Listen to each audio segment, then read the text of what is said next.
ሰላም ጤና ይስጥልኝ ውድ የቲዩብ ታይም ቤተሰቦች እንደምናችሁ። በዛሬው ቆይታችን የምንመለከተው ሎጂክ ዲፊኒሽን ኤንድ ዜር ፐርፐስ በሚል ርዕስ ይሆናል ማለት ነው። እስከ መጨረሻው ድረስ አብራችሁን ቆዩ።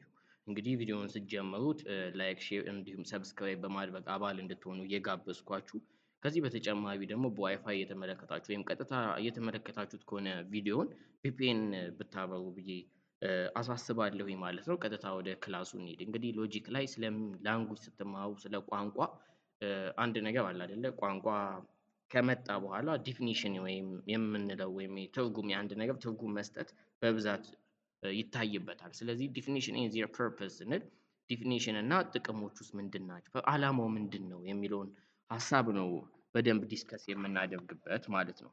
ስለዚህ እስከ መጨረሻው ድረስ አብራችሁን ቆዩ። እሺ many logicians define the term definition as a group of words that assign a meaning to some words or group of words ነው። እንግዲህ ዲፊኒሽንን የተለያዩ ሎጂካኖች ዲፋይን ሲያደርጉት ምን ይላሉ መሰላችሁ? ይህ ሎጂክ የምንለው ነገር የግሩፕ ኦፍ ምንድን ነው? ወርድ ነው። የግሩፕ ኦፍ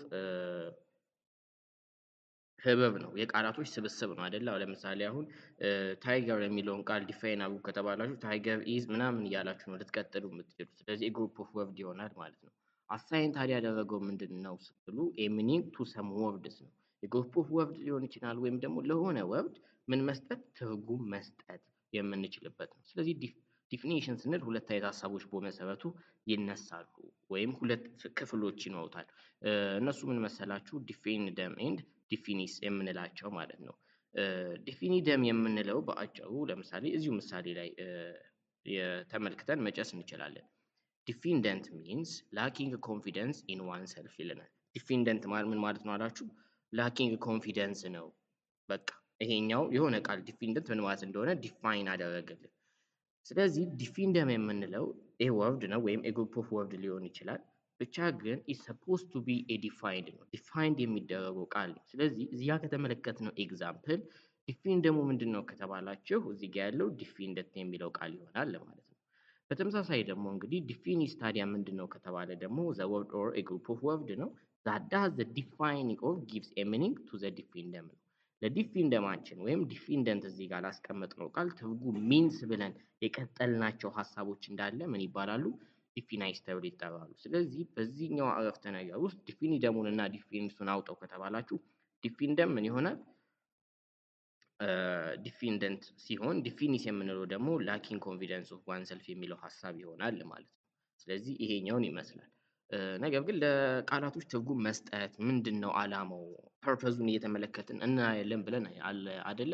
ዓላማው ምንድን ነው ወይም ፐርፐዙ ምንድን ነው? ኦብጀክቲቭ ምንድን ነው ካልን ኢዝ ቱ ፕሮቫይድ ሚኒንግ በዋናነት ላልገባን ወይም ደግሞ አቭ ኖት ክሊርሊ አንደርስቱድ ላደረግናቸው ሀሳቦች፣ አረፍተ ነገሮች እንዲሁም ወዘተ ትርጉም በመስጠት ሰው የበለጠ ግልጽ ሆኖ እንዲረዳ ማድረግ ነው ኦብጀክቲቭ። ከዚህ በተጨማሪ ግን አቮይድ ኮንፊውዥን ሚስሊዲንግ እንዳይከሰት ሰዎች በተሳሳተ መንገድ ቃላቶችን እየተረዱ ወይም ፍሬሶችን እየተረዱ ኮንፊውዥን ውስጥ እንዳይገቡ። ከዚህ በተጨማሪ ኦቢሲኩዊቲን ወይም ደግሞ ይሄ ኢንሲግኒፊካንስ የምንላቸው ነገሮች አሉ አይደለ? እነሱን ለማስቀረት አቮይድ ለማድረግ ነው። ብቻ ግን በአጠቃላይ ይሄ ሀሳብ ቀላል የሆነ ስለሆነ አቮይድ ለማድረግ የምናደርጋቸው ነገሮች ይበዛሉ። በቋንቋ ላይ የሚተገበሩ አንደኛ ላንጉጅ እና ሚኒንግን እንኳን ስናጠና ሰዎች በተገቢው መልኩ ሎጂክን መሰረት ያደረገ ሎጂክን ፎርም የተከተለ ትርጉም ወይም ቋንቋን እንዲናገሩ ማስቻል ነው። ስለዚህ ዲፊኒሽን ደግሞ ለአንድ ቃል የሆነን ትርጉም ስንሰጥ ወይም ከሰዎች ጋር ስንነጋገር አኩሬት የሆነ ንግግር እንዲኖረን ኢንኮሬክት የሆነ ሪዝኒንግ እንዳይኖረን ማስቻል ነው፣ ጠቅለል ስናደርገው ማለት ነው። በአጠቃላይ ግን እንግዲህ ዲፊኒሽን ስንል ለአንድ ነገር ትርጉም መስጠት ብያችሁ የለ ወደ 5 አይነት ትርጉም መስጠቶች አሉ። እነሱም ምን ይባላሉ? ስቲፑሌቲቭ፣ ሌክሲካል እያልን የምንጠራቸው አሉ። አንድ በአንድ እንመልከት። ለምሳሌ ስቲፑሌቲቭ ዲፊኒሽን ምንድን ነው ከተባለ ስቲፑሌቲቭ ዲፊኒሽን ኢዝ አሳይን ኤ ሚኒንግ ቱ ኤ ወርድ ፎር ዘ ፈርስት ታይም ነው። ለመጀመሪያ ጊዜ ለአንድ ቃል ትርጉም ስትሰጡት ምን ይባላል መሰላችሁ? ስቲፑሌቲቭ ዲፊኒሽን ይባላል። ምን አልኳችሁ? ፎር ዘ ፈርስት ታይም አሳይን ኤ ሚኒንግ ቱ ኤ ወርድ ነው። ለመጀመሪያ ጊዜ ሰዎች በምን መልኩ ለአንድ ቃል ትርጉም ይሰጣሉ የሚለውን ነገር ከተመለከትን ምናልባት እንግዲህ ክሬቲንግ ኤ ኒው ወርድ ሊሆን ይችላል። አዳዲስ ቃላቶች የሚፈጠሩባቸው ሁኔታዎች አሉ አይደለ? ለዛ ነገር ትርጉም ይሰጠዋል። ወይም ደግሞ ከዚህ በፊት ለነበሩ ቃላቶች ጊቪንግ ኤ ኒው ሚኒንግ ነው። አዳዲስ ኦልድ ወርድ ለሆኑት አዳዲስ ትርጉም ሲሰጣቸው፣ በአጠቃላይ ግን ስቲሙሌቲቭ የሚባለው ኒው እዚህ ጋር ኒው አዲስ ከሆኑ ቃላቶች ጋር ወይም አዲስ ለሆኑ ቃላቶች አዲስ ምን ትርጉም ስትሰጡ ያለውን ሀሳብ እናጠቃልልበታለን። ጀነራሊ ይሄኛው ነው። ዓላማው ታዲያ ምንድን ነው ስንል is to introduce unusual or unfamiliar words ነው። አዳዲስ ቃላቶች ኒው ወርድን ክሬት ለማድረግ ነው አላልኳችሁም? unusual የሆኑ ከኛም ጋር ደግሞ unfamiliar ያልተላመዱ ቃላቶችን which have no previous meaning ከዚህ በፊት ምንም አይነት ትርጉም የሌላቸውን ቃላቶች ትርጉም የምንሰጥበት መንገድ ነው። ለምሳሌ የአራዳን ቋንቋ ልትመለከቱት ትችላላችሁ። በየጊዜው አዳዲስ ነው አይደል? ክሬቲንግ ኤኒ ወርድ ነው። አዲስ ለፈጠርነው ቃል ምን እንሰጠዋለን? የሆነ ትርጉም እናመጣዋለን። የሆነ የአራዳን ቃል በቀላሉ እንዲገባችሁ ያዙና የሆነ ትርጉም ይመጣለታል። ስለዚህ ያኛው ምንድነው ስቲፑሌቲቭ ዲፊኒሽን እየሰጠ ነው ይባላል። ምክንያቱም ክሬቲንግ ኤኒ ወርድ አደረግን። ለክሬት ላደረግነው ኤኒ ወርድ ደግሞ ምን ሰጠ ነው? የራሳችንን ዲፊኒሽን ሰጠ ነው። ወይም ደግሞ የሆነ ከዚህ በፊት እንጠቀምበት የነበረውን ሀሳብ ተካንበት አይነት ነገር ነው። ስለዚህ ስቲሙሌቲቭ ዲፊኒሽን የምንለው used to introduce new meanings to some newly discovered phenomena or things። ስለዚህ በአጠቃላይ ስቲሙሌቲቭ ዲፊኒሽን የምንለው አዳዲስ ወርዶች ወይም some newly አዳዲስ ጊዜ ዲስከቨር ለሆኑ in the phenomena ማለት ነው ለነሱ ቃላቶች ትርጉም የመስጠት ነገር። in the phenomena ስንል ምን ማለታችን ነው? in archaeological field ሊሆን ይችላል። in innovation በፈጠራ በክሪኤሽን ላይ ያሉ ነገሮች ላይ በብዛት ወይም ደግሞ ካይንድስ ኦፍ ፋሽን ክሎዝስ አዳዲስ ልብሶች ሲመረቱ አዳዲስ የምግብ አይነቶች ፉድ ኢንቬንሽኖች ሲኖሩ አዳዲስ ትርጉም ይሰጣቸዋል ወይም የሆነ ስም ይሰጣቸዋል አይደለ? ስም ለሰጠነው ነገር ዲፊኒሽን ስናመጣ ስቲሙሌቲቭ ይባላል። እዚህ ጋር አንድ ምሳሌ አለ። እሱን ተመልክተን እንዝጋ። እንግዲህ የሆነ ሰዓት ላይ ባዮሎጂስቶች ከዙ ወንድ አንበሳን ወይም ሜል ታይገርን እና ፊሜል ላዮንን አንድ ላይ አዳቅለው የሆነ እንስሳ አገኙ። ዘንድ ስም የለውም፣ ምክንያቱም ከታይገር እና ከላዮን የሚወለድ እንስሳ ከዛ በፊት ስላልተለመደ ማለት ነው። ስለዚህ ስቲሙሌቲቭ ዲፊኒሽን ይፈልጋል ማለት ነው ይሄ አዲስ የተወለደው እንስሳ። ኔሚንግ ኤ ኒው ኔም። ስለዚህ ምን አሉት? ታይገን አሉት። ታይገን ከዚህ በፊት ትርጉም ተሰጥቶት የማያውቅ ነው፣ ነገር ግን ኒውሊ ምን ሆነ? ዲስከቨር ሆነ። ስለዚህ ስቲሙሌቲቭ ነው እንላለን ማለት ነው። ከዚህ በተጨማሪ ደግሞ ቱ ሴት አፕ ኤ ሴክሬት ኮድ ነው። በውትድርናው ዓለም በሉት እንዲሁም በተለያዩ ሚሊተሪ ኢንቬንሽኖች ላይ አዳዲስ ሴክሬት ኮዶች ይሰራሉ፣ ወይም የተለያዩ ኦፕሬሽኖች ሲሰሩ ለኦፕሬሽኖቹ የየራሳቸውን ስም ይሰጧቸዋል። ለምሳሌ ያህል ከዚህ ውስጥ ወደ 3 የሚደርሱ ኦፕሬሽን አይነቶች ተቀምጠውልናል። ኢን ሚሊተሪ ፊልድ ማለት ነው። አንዱን ተመልክተን እንጨርስ። ኦፕሬሽን ባርቦሳ ተብሎ የሚጠራ አለ። ኦፕሬሽን ባርቦሳን ከተመለከታችሁት ምንድን ነው ብላችሁ አታውቁትም አይደለ? ማለት ከዚህ በፊት ታሪኩን ካወቃችሁ ነው ልታውቁት የምትችሉት። ይህ ኒውሊ ዲስከቨር የተደረገ ቃል ነው። ምን አይነት ቃል? ሴክሬት ኮድ ሆኖ የመጣ ማለት ነው። ለምን ዲፊኒሽኑ ምንድን ነው ካልን የኦፕሬሽን ባርቦሳ was the name the code Germans give to the invention of Russian። ጀርመኖች ኢንቬድ ሲያደርጉ ራሲያን የሰጡት የሆነ ስም ነው ማለት ነው። ኦፕሬሽን ባርቦሳ ሲባል ዲፊኒሽኑ ምንድን ነው ከተባለ ጀርመንስ ጌቭ ያደረጉት ነው። ፎር ዋት ስንል ፎር the invention of Russia ትላላችሁ ማለት ነው። the operation of sunset ምናምን የመሳሰሉትን ደግሞ ከተመለከታችሁ ከኢትዮጵያ እና በኤርትራ ጋር ያለውን ነገር እየተመለከትን የምንሄድባቸው አሉ። ብቻ ግን ጀነራሊ ሴክሬት ኮድን ፎርም ለማድረግም እንጠቀምበታለን ማለት ነው። ሌላው ሌግዚካል ዲፊኒሽን የምንለው እንግዲህ ሌግዚካል ስንል መዝገበ ቃላዊ የሚለውን ሁሌ ባይመራችሁ አስቡ። ከዛ በኋላ ሁሉ ነገር ቀላል ይሆናል። ሌግዚካል የምንለው is used to report the meaning that a word already has in a language ነው። በቋንቋ ውስጥ ላለ አንድ ወርድ የምንሰጠው ሪፖርት ነው ወይም የምንሰጠው ሚኒንግ ነው። ጀነራሊ ዲክሽነሪ ዲፊኒሽን የምንለው ማለት ነው። በዲክሽነሪያችሁ ላይ ገብታችሁ የሆነ ቃልን ብትፈልጉ ያ ቃል 3 ወይም 4 አይነት ትርጉም ኖሮት ልታገኙ ትችላላችሁ። ወይም ደግሞ ኦክስፎርዳችሁን ብትገልጡት ለምሳሌ ዲፊኒሽን የምትለዋን ቃል እንኳን ብትገቡ ዲፊኒሽን ኢዝ እንዲህ ዲፊኒሽን ኢዝ እንዲህ እያለ መዓት ነገር ይቀመጥላችኋል ማለት ነው። ስለዚህ ሌግዚካል ዲፊኒሽን የምንለው ከዚህ አንጻር ነው። በአጠቃላይ ዲክሽነሪ ዲፊኒሽኖች ላይ የምናገኛቸው ነገሮች ሌግዚካል ነው እንላለን ማለት ነው። የሌግዚካል ዲፊኒሽን ፐርፐዙ ምንድን ነው ስንል ቱ ኢሊሚኔት አምቢጊዩቲ ነው።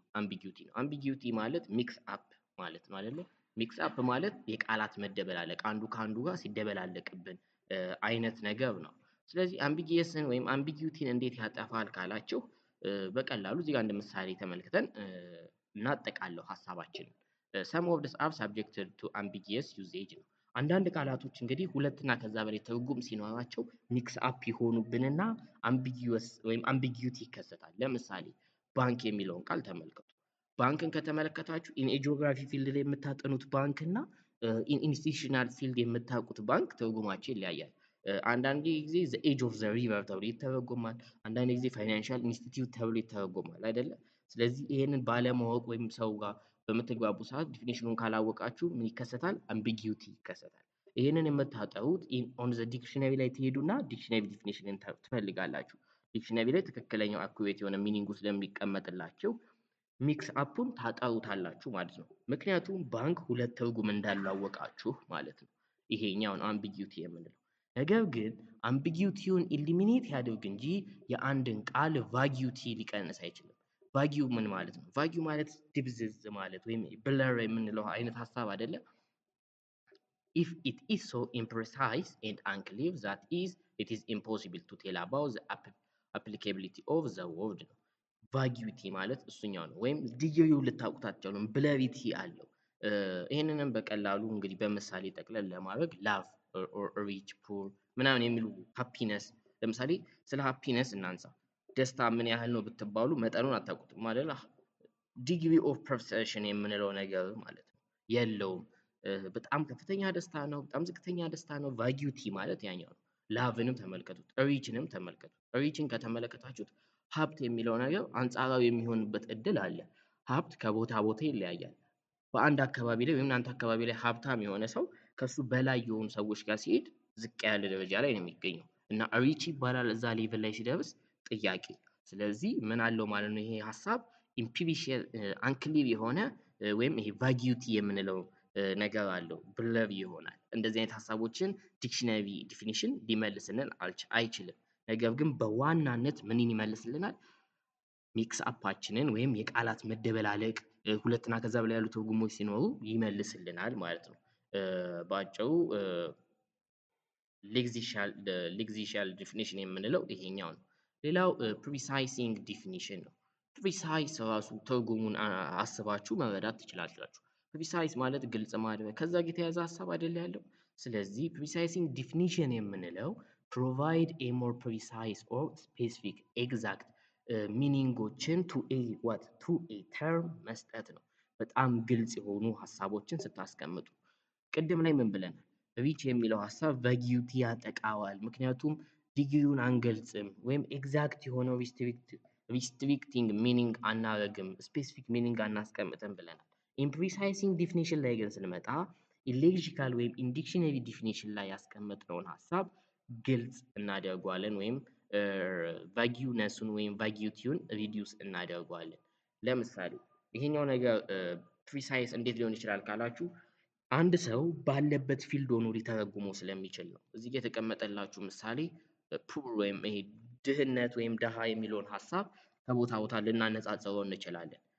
ኢትስ ኤ ቫጊው ወርድ ነው ማለት ዲግሪውን እንዴት ነው ብላችሁ ልገልጹልኝ አትችሉም። ነገር ግን ፎር አን አድሚኒስትሬሽን ወይም ሁማኒታሪያን ኦርጋናይዜሽን ላይ የሚሰራ የሆነን ሰው ብትጠይቁት ካለበት ቦታ አንጻር ተነስቶ ፑር የሚለውን ሀሳብ ዲፋይን ሊያደርግላችሁ ይችላል። ካለበት ቦታ አንጻር ከሆነ ፕሪሳይዝ የሆነ መረጃ ታገኛላችሁ ማለት ነው። የሆነ ቦታ ላይ ብትሄዱ ሊቀየር ይችላል ትርጉሙ። ነገር ግን ኦን አድሚኒስትሬሽን ሁማኒታሪያን ኦርጋናይዜሽን ላይ በሚሰራ ሰው ፑር ምንድን ነው ከተባለ ኤ ፐርሰን ሃቪንግ ኤ መንዝሊ ኢንካም ኦፍ ሌስ ዛን ከ150 በወር ከ150 ብር በታች የሚያገኝ ሰው እንዳለ ደሃ ነው ይላችኋል ማለት ነው። አያችሁ እዚህ ጋር ደሃ ምንድነው ከተባላችሁ ከ150 ብር በታች የሚያገኝ ግልጽ ሆነ። በቃ 150 4 ነጥብ ተዘጋ ማለት ነው። ነገር ግን ሌክሲካል ላይ ስትመጡ ፑር ምንድነው ካላችሁ ቀጥታ ዲክሽነሪ ሚኒንግ ነው ወይ ደሃ ይላችኋል። ደሃ እንዴት ጥያቄ ነው፣ አይመለስም። ቫጊዩቲ ያለው እዚህ ጋር ግን ቫጊዩቲ አይኖረውም ማለት ነው። ስለዚህ ፕሪሳይሲንግ ዴፊኒሽን ዩዝድ ቱ ክላሪፋይ ኤ ሃይሊ ሲስተማቲክ ኮንቴክስት፣ በጣም ሃይሊ ሲስተማቲክ ለሆኑ ኮንቴንቶች ለምሳሌ በሳይንሱ፣ በማቴማቲክሱ፣ በህግ እንዲሁም በሜዲሲን ፊልድ ላይ ያሉ ግልጽነት የጎደላቸው አንዳንድ ሀሳቦችን ይገልጽ ፕሪሳይስ ለማድረግ ከፈለግን የፕሪሳይሲንግ ዲፊኒሽንን ሜትድ መጠቀም እንችላለን። ለምሳሌ ፎርስ፣ ኢነርጂ፣ አሲድ ምናምን ኤለመንት የመሳሰሉ ቃላቶች እንደዚህ አይነት ትርጉም ይፈልጋሉ ማለት ነው። እንግዲህ ሁለት ነገሮችን አነጻጽረን እንመልከት። ስቲፑሌቲቭ ስንል ኒውሊ ዲስከቨር ለሆኑ ሀሳቦችም እንጠቀመዋለን ብለናል አይደለ? ስቲፑሌቲቭ ዲፊኒሽን እና ፕሪሳይዚንግ ዲፊኒሽን ታዲያ ምን ዲፈር ያደርጋቸዋል ካላቸው stipulative definition involves a purely attributary assignment of meaning ነው። purely ምን አርቢትሬሪ ነው። አርቢትሬሪ ምን ማለት ነው? በዘፈቀደ ልትሰጡት ትችላላችሁ። ስቲፑሌቲቭ ሲሆን አዲስ ነገር ዲስከቨር ስላደረጋችሁ ብቻ። ኢን ፕሪሳይዚንግ ላይ ግን ስትመጡ እንዲሁ በዘፈቀደ የሚሰየም አይደለም። ምክንያቱም ቅድም እንኳን ያነሳነውን የፖርን ትርጉም ካያችሁ ከ150 በታች ነው ያልነው አንድ በሂውማኒታሪያን ኦርጋናይዜሽን ከሚሰራ ሰው አንጻር ስለተመለከት ነው። ስለዚህ ምን አለው ማለት ነው? አፕሮፕሪየት የሆነ ነው፣ እንዲሁም ሌጂቲሜት ፎር ዘ ኮንቴክስት ነው ማለት ነው። ኢን ዘ ኮንቴክስታችን ኢን ሁማኒታሪያን ኦርጋናይዜሽን ላይ ሆነን ፖርን ስንመለከተው ህጋዊ ነው ያ ትርጉም። ምናልባት ግን ሌላ ሌቭል ላይ ከተመለከት ነው 150 የሚለው ህጋዊ ላይሆን ይችላል። ስለዚህ ዲፊኒሽናቸው ኢን ስቲፑሌቲቭ እና ኢን ፕሪሳይዚንግ ላይ ይሄኛው ነው ማለት ነው። ሌላው ቲዮሬቲካል ዲፊኒሽን የምንለው ነው። ቲዮሬቲካል የምንለው እንግዲህ ቲዮሪ ነው አይደለ? ቲዮሪ እንዴት ነው? ፕራክቲካል የምንለው ሀሳብ አለ፣ ቲዮሪ የምንለው ሀሳብ አለ። በቀላሉ አይሲቲ ክላስ በበፊቱ ሰዓት ላይ ስትማሩ ትዝ ካላችሁ በብዛት የማንገባበት ነው፣ በቲዮሪ ብቻ የሚሰጠን ይሆናል። ቲዮሪ ማለት ኤክሰርሳይዝ ምን የሌለው የማንገባ ነን ፕራክቲካል የሆነው ፓርት ማለት ነው። ስለዚህ ቲዮሬቲካል ዲፊኒሽን ማለት ስንመለከተው assign a meaning to a word by suggesting a theory that gives a certain characterization to entities that the term denotes ይለናል። ቲዮሬቲካል የምንለው ለአንድ ነገር አሳይን ስታደርጉ ወይም ትርጉሙን አሳይን ስታደርጉ ለአንድ ቃል ሰጀስቲንግ የቲዮሪ ነው። ቲዮሪውን እየተናገራችሁ ነው ልታስቀምጡ የምትችሉት። ለምን ነው ቲዮሪውን የምትናገሩት ከተባለ በሌላ ቃል ምን ይለናል? it gives us the way of seeing or conveying አንድ ነገር በምን መንኩ ታዩታላችሁ። ኮንቪንግ ማለት እንዴት ኢማጂን ታደርጉታላችሁ ነው ቲዮሪውን ማለት ነው። ለምንድን ነው አንድ ነገር ሲ ወይም ኮንቬይ ወይም ኢሜጂን እንድታደርጉት የተፈለገው? ኢን ኤክስፐሪመንታል ላይ ስለማታገኙት ነው። በአጭሩ ነን ኤክስፐሪመንታል የሆነ ወይም ነን ፕራክቲካል የሆነ ኢኒቲቲ ሲኖር ምን ይደረጋል? ቲዮሬቲካል ዲፊኒሽን ይሰጣል። ቲዮሪውን እንድትማሩት ይደረጋል። በብዛት ቲዮሪ ላይ በብዛት ምን ሀሳብ አለ መሰላችሁ? ኢን ሳይንስ እና ኢን ፊሎሶፊ ፊልድ ላይ ያሉ ሀሳቦች በፕራክቲስ ላታገኟቸው ትችላላችሁ። ለምሳሌ ሂት ሙቀት የምንለውን ሀሳብ ኢን ኤክስፐሪመንት ዲፋይን ለማድረግ ሊከብደን ይችላል አይደለ? ነገር ግን ቲዮሪ ይቀመጣል። ሂት ማለት እንዲህ ነው እየተባለ ሊቀመጥልን ይችላል። ምክንያቱም ምን ብለናል? ዘ ዌይ ኦፍ ሲይንግ ኦር ኮንቪንግ ነው፣ ኢሜጂን የማድረግ ነው። የማናያቸውን ነን ኤክስፐሪመንታል የሆኑ ፓርቶችን በቲዮሪ ዲፋይን እናደርጋቸዋለን። ሙቀትን የሆነ ልታዩት ወይም ቪው ሊቀመጥላችሁና ዲኖት ልትደረጉ አትችሉም። ነገር ግን ኢን ቲዮሪ ታውቁታላችሁ ማለት ነው። እንደዚህ አይነት ሀሳቦች አሉ በፍልስፍና ውስጥ። ለምሳሌ ሰብስታንስ፣ ፎርም፣ ኮዝ ምናምን የሚሉትን ከተመለከታችሁ ጀነራሊ ኢሜጂን እንድታደርጉት ይደረጋል። ምክንያቱም ነን ፕራክቲካል ላይ ስለማታውሉት ወይም ኤክስፐሪመንት ለማድረግ ስለሚቸገር ማለት ነው። ኢን ፊሎሶፊ ያሉ ኢኩዌሽኖች ተመሳሳይ ናቸው። እሺ ሌላው ፐርሱዌሲቭ ዲፊኒሽንን እንመልከት። ዲፊኒሽን ፐርሱዌሲቭ ዲፊኒሽን ማለት እንግዲህ ማሳመን ማለት ነው አይደል? ፐርሱዌሲቭ የሚለው ትርጉም ራሱ ስለዚህ አንድን ሰው ስታሳምኑት ነው። በቃ ይህ ማለት ይሄ ነው፣ ይህ ማለት ይሄ ነው አላችሁ ማለት ለአንድ ቃል ፐርሱዌሲቭ ዲፊኒሽን ሰጣቸው ማለት ነው። በአጭሩ ፐርሱዌዲንግ ኦር ኮንቪንግ ሊስነርስ ኦር ሪደርስ ኦቨር ኤ ሰርቴን ኢሹ ነው። የሚያዳምጧችሁን ሰዎች ምናልባት መጽሐፍ ከሆነ የሚሰሟችሁን ሪደሮች ምን ማድረግ ኮንቪንስ የምታደርጉበት ወይም የምታሳምኑበት መንገድ ነው። ማሳመን ማለት በሌላ አገላለጽ ምን ማለት ነው?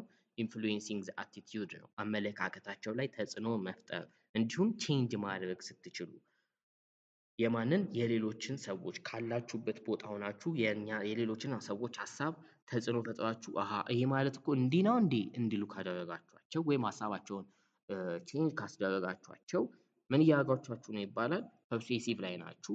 ለሰጣችሁት ቃልም ፐርሱዌሲቭ ዲፊኒሽን ሰጣችሁት ይባላል ማለት ነው።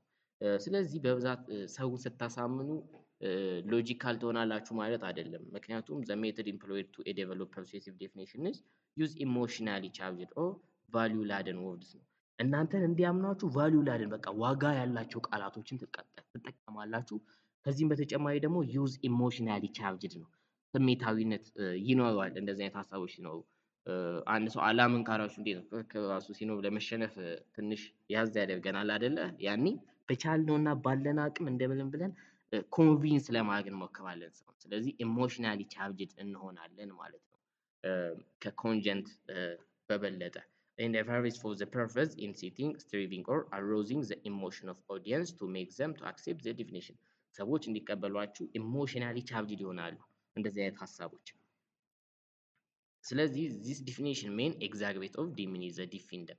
ስለዚህ አንዳንድ ጊዜ ለሰዎች ኮንቪንስ ለማድረግ ስትጠቀሙ ሰውየው በሚገባው ልክ ከመሆኑም በተጨማሪ ኢሞሽን የሚለው ሀሳብ አለ። ኢሞሽን ደግሞ እንግዲህ ሌቭል ነው ልትሉ ትችላለህ። ማለት ሃይ ይሆናል ሎ ይሆናል አይደለ?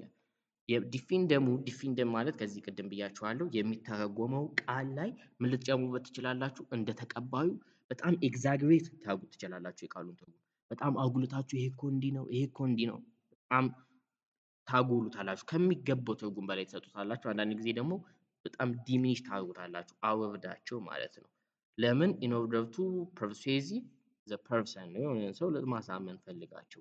ለምሳሌ እዚህ ጋር አቦርሽን የሚለውን ሀሳብ እንመልከት። አቦርሽን እንግዲህ ማስወረድ የሚለው ከሁለት ሰዎች አንፃር እንመልከተው። ሚንስ ዘ ሩዝለስ መርደሪንግ ኦፍ ኢኖሴንት ሂውማን ቢንግስ አለ። እዚህ ጋር ደግሞ አቦርሽን ሚንስ ኤ ሴፍ ኤንድ ስታብሊሽድ ሰርጂካል ፕሮሲጀር ዌርባይ ኤ ውመን ኢዝ ሪሊቭድ ኦፍ አንዋንትድ በርደን። እንግዲህ እዚህ ጋር ሁለት አይነት ሀሳቦች ተቀምጠዋል። አንደኛው የአቦርሽንን ሀሳብ ዲሚኒሽ ያደረገው፣ አንዱ ደግሞ በጣም አጎላውና አጋነነው። ለምሳሌ አቦርሽን ወይም ውርጃ ማለት ንጹሃን የሆኑ ይህችን ዓለም ያልተቀላቀሉ ህፃናቶችን ነፍስ ማጥፋት ማለት ነው። ኢኖሴንት የሆኑ ሂውማን ቢንጎችን ማጥፋት ነው አለ። በጣም ኤግዛገሬት ሆናል አይደለ?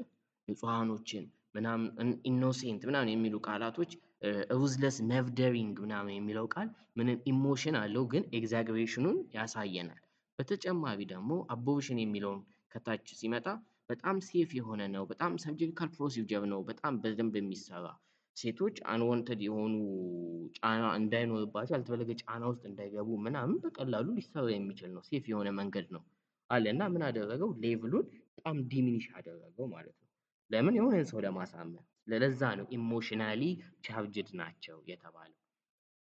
ይሄኛውን ይመስላል ማለት ነው። ለዛሬ የነበረን ቆይታ ስለ ዲፊኒሽን በዚህ ጋር እናብቃና በቀጣይ ቴክኒክስ ኦፍ ዲፊኒሽን ዜር ሪሌሽን ዊዝ ካይንድስ ኦፍ ዲፊኒሽን በሚል ላይ ኤክስቴንሽናል ኤንድ ኢንቴንሽናል ሚኒንጎች በተለያዩ አንጻር እንዴት ዲኖት እናደርጋለን ኦር እንዴት ኮኖቴሽን የሚለውን ሀሳብ የምንመለከት ይሆናል ማለት ነው። አብራችሁኝ ስለቆያችሁ አመሰግናለሁ።